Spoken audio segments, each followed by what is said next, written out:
Now, they're going to help us find these people and blow them up, if that's what it takes. The president has said he wants to wage war on these groups because they've been waging war on us for 30 years and no one has responded.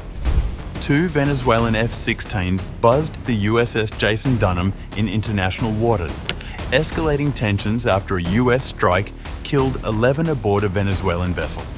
Washington labels Maduro's regime a narco-terrorist cartel, with Rubio vowing to blow up traffickers. Caracas cries fake news, demanding proof, while opposition voices question the legality of extrajudicial killings. As naval forces and rhetoric intensify, the Caribbean edges toward a dangerous standoff, leaving the world to wonder. Is this counter-narcotics or a prelude to war?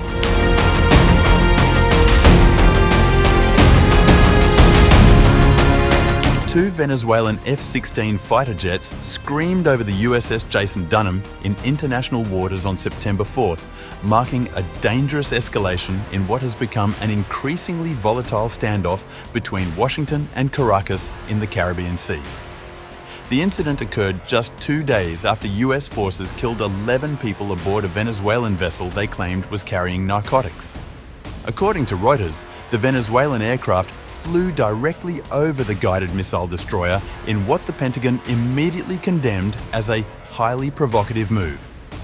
The Jason Dunham is part of a massive US naval deployment that includes at least 7 warships carrying more than 4,500 sailors and Marines, a show of force that has clearly rattled President Nicolas Maduro's government. Today, 2 Maduro regime military aircraft flew near a US Navy vessel in international waters. This highly provocative move was designed to interfere with our counter-narco-terror operations. The cartel running Venezuela is strongly advised not to pursue any further effort to obstruct, deter, or interfere with counter-narcotics and counter-terror operations carried out by the US military. The language here is particularly striking. The Pentagon didn't refer to Venezuela as a nation or even a government, but as the cartel running Venezuela, a deliberate rhetorical escalation that signals how dramatically US-Venezuela relations have deteriorated under the Trump administration. While the Venezuelan aircraft buzzed the US destroyer, President Maduro was announcing the first-time activation of his national militia, mobilizing civilian volunteers across the country.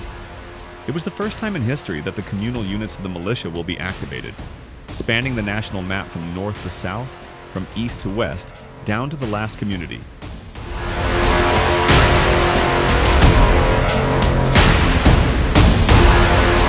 Secretary of State Marco Rubio has taken the Trump administration's aggressive rhetoric to new heights, promising to blow up foreign crime groups and fundamentally redefining how America approaches drug cartels. Speaking during a visit to Ecuador, Rubio made clear that the old rules of engagement are gone.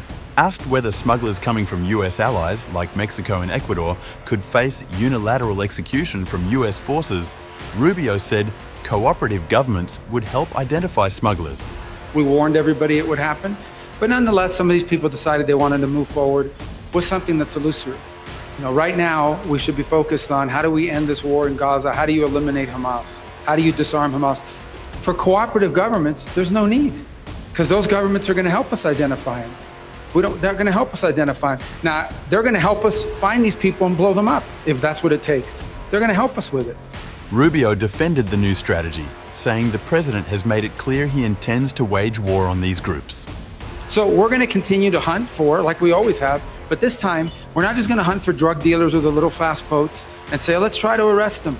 No, the president has said he wants to wage war on these groups because they've been waging war on us for 30 years and no one has responded.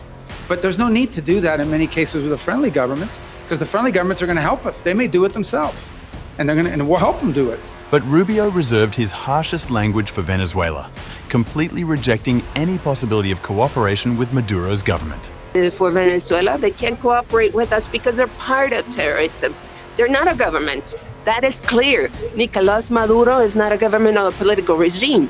They are a terrorist organization, an organized crime organization that have taken over a country so that they can become the leaders, so that they can become billionaires. the Secretary of State doubled down on the legal justification for this approach, citing federal indictments. Foremost, Nicolas Maduro is a narco-trafficker. This is not just me saying it. It's a grand jury that says so in New York. In New York, the prosecution presented the evidence and he was indicted. A grand jury of the people of New York.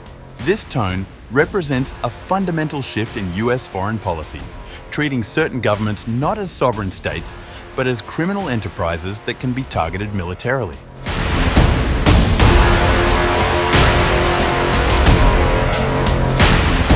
The war of narratives intensified Wednesday as Venezuela's Interior Minister Diosdado Cabello launched a systematic attack on the credibility of Tuesday's deadly US strike, calling the entire incident fake news and raising pointed questions about the official American account.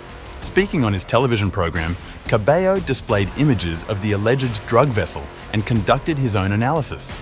They said a large quantity of drugs. Right? A large quantity of drugs. Here is the small boat. Suppose here is the ship and these are people. 1, 2, 3, 4, 5, 6? Where are the other 6? I am only passing on people's doubts because people ask me. And I would like someone to help me resolve this doubt. Suppose then that this here is the drug, suppose. And how does something like that move without fuel? I mean, where are the fuel tanks? We have caught small boats with drugs here and they carry more fuel than drugs. More troubling for the US narrative, Cabello raised serious legal questions about what he characterized as an extrajudicial execution. Is that an extrajudicial execution? They ask Rubio. He skirts the issue. Legal violations, murder of 11 people. Look, suppose, just as an exercise, it was drugs and there were 11 people and they shot them. Suppose it was drugs. Aha!